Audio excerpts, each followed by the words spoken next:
So good afternoon, everyone. It's great to be here. I run the Cleantech21 Foundation in Zurich for the last 10 years. It's a not-for-profit foundation. We are the initiators and organizers of the Hack for Climate Innovation Program. And as one of the use cases and challenges we have in Hack for Climate, it's the Selber energy venture. And I was asked to focus on energy today, so that's what I'm going to do. Maybe first to the question about whether we need game changers, what are the game changers, and why are we taking this Hack for Climate approach. It's actually very simple. Exponential climate action is what we need, and we need innovation that is exponential too in order to reach that climate action. You see on the left the very simple and summarized chart of the IPCC's SR15 report, and it shows very clearly that we have a dramatic change ahead of us. In 30 years from now, with emissions still going up, that was the bad news we saw from many reports, we need to reach net zero, and that's a monumental task.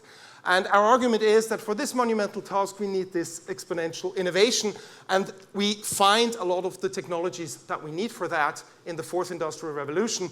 You recall the first one is when we discovered the steam engine, then we went with a second one into mass production. The third one is the computer IT revolution, and now we're in the fourth industrial revolution, often called cyber physical systems, that has a lot to do with machine-to-machine type systems and with systems innovation in general. If we dig a little bit deeper into the fourth industrial revolution, and I encourage you to look, for example, at the World Economic Forum. If you Google fourth industrial revolution and World Economic Forum, you get to this interactive chart. You see very many fields that are covered by this fourth industrial revolution. The blue ones are the innovation and sustainable development ones, so it clearly has an effect there. And the three key ones we're focusing on is the Internet of Things, IoT, distributed ledger technologies, or blockchain as it's commonly termed, and artificial intelligence, the three together. There are many others, but these three, that's our focus.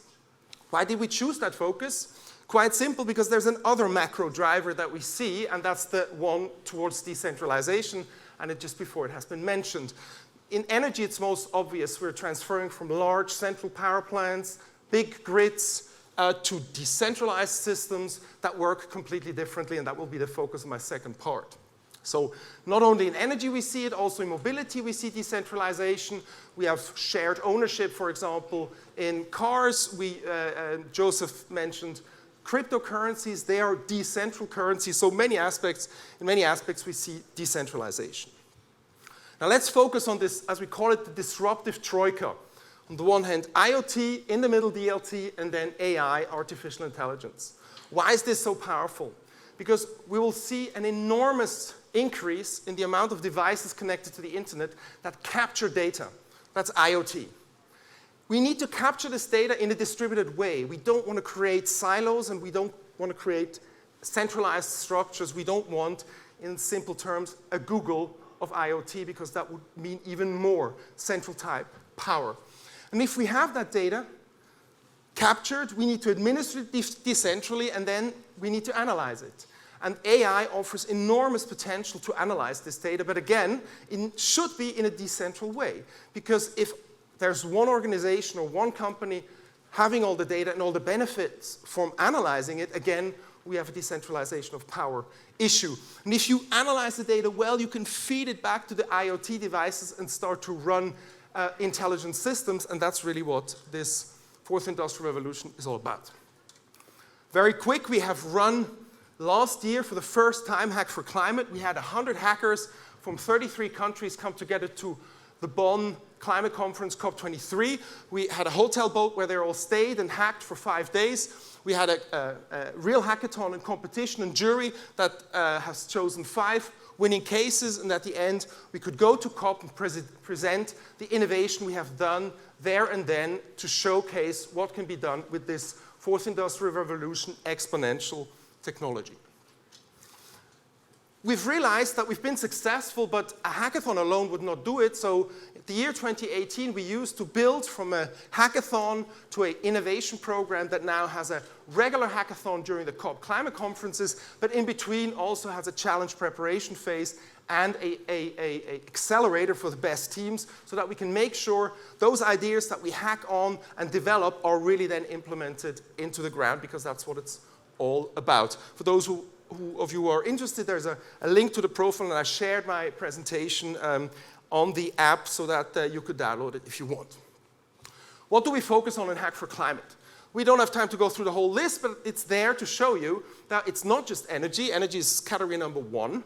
But we also look at land use, mobility, other areas, because we see that disruptive troika, IoT, DLT, and AI, to have a huge effect on all of those industries. And we see some cross-industry trends. One is remote sensing, with more and more data coming from the sky, and it's also becoming cheaper and cheaper, that influence all these different industries. So that's what we focus on. And now let's focus on the energy use case.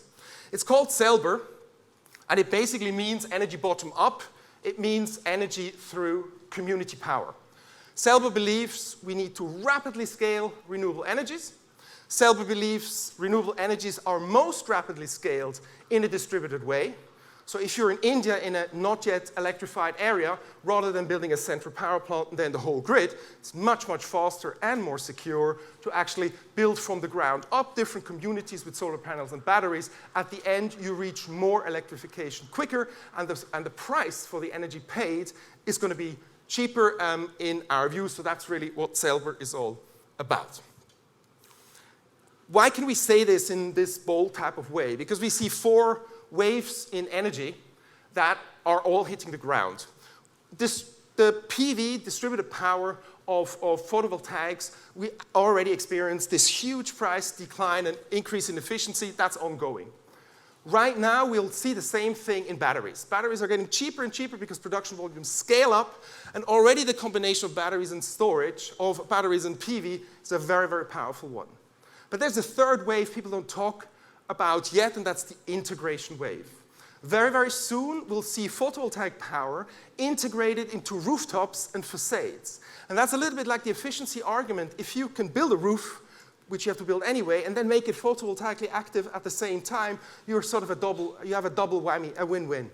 So we see that as a huge driver as well. And then fourth is the digital driver, where IoT, DLT, and AI will really enable the whole thing, and I try to show you in the time remaining what this means.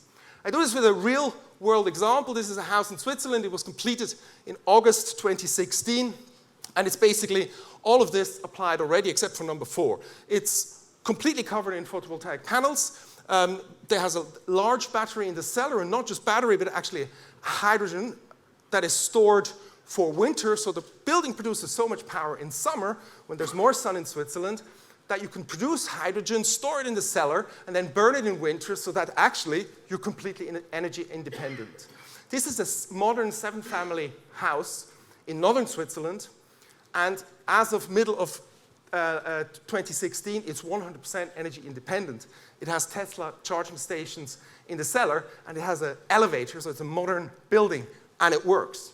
And now we argue that if you include IoT, DLT, and AI, these digital enablers, you can even go a lot further.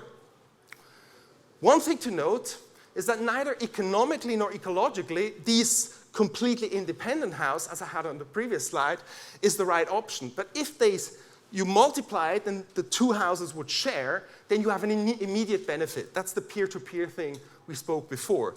Because those houses have people living in them that don't have the same demand patterns. So if they share their energy infrastructure, both of them, in this simplified example, will benefit. They'll have, for a lower price, a better quality or autarky of their power system. How does this work? So with an IoT device, they tell us what their demand and supply is. We analyze this, make predictive analyses, have scheduled consumption where we can levelize and optimize the power between the different participants, and then send it back to those houses where the devices, the heat pump, for example, then takes this information and acts accordingly. Maybe waits a few minutes and still it starts a new cycle while the neighbor is still charging a car, and so on and so forth. I think you get the picture. Very interesting in this is that actually it has a quite disruptive approach. And I'm running a bit out of time, so I can't go into detail, but very simplistically speaking, we believe that the smart meter isn't smart at all, but actually will develop into an energy hub that is not owned as the smart meter is by the utility, but actually is owned by the prosumer. So you have a smart meter that you own, and you decide how your data is shared into the network. It's not a smart meter the utility installs with you and then basically grabs your data and optimizes the data on the utility's behalf. Therefore, we see a rapid change in the smart meter market from being a B2B market into a B2C market, pretty disruptive. This is a pilot we've done, and actually one of the participants sits in the room there, Mika. He was a hacker last year, where we test this system, and very simplistically speaking, you have these different energy hubs and different prosumers cooperating. They do that over a distributed ledger where they share their data on a data marketplace. They access this with smart contracts, and then there's AI and what you call oracles to confirm transactions, and that's how the system works. And for whatever the community can't deal here, there is transactions with others, central power plants or other communities to balance this out.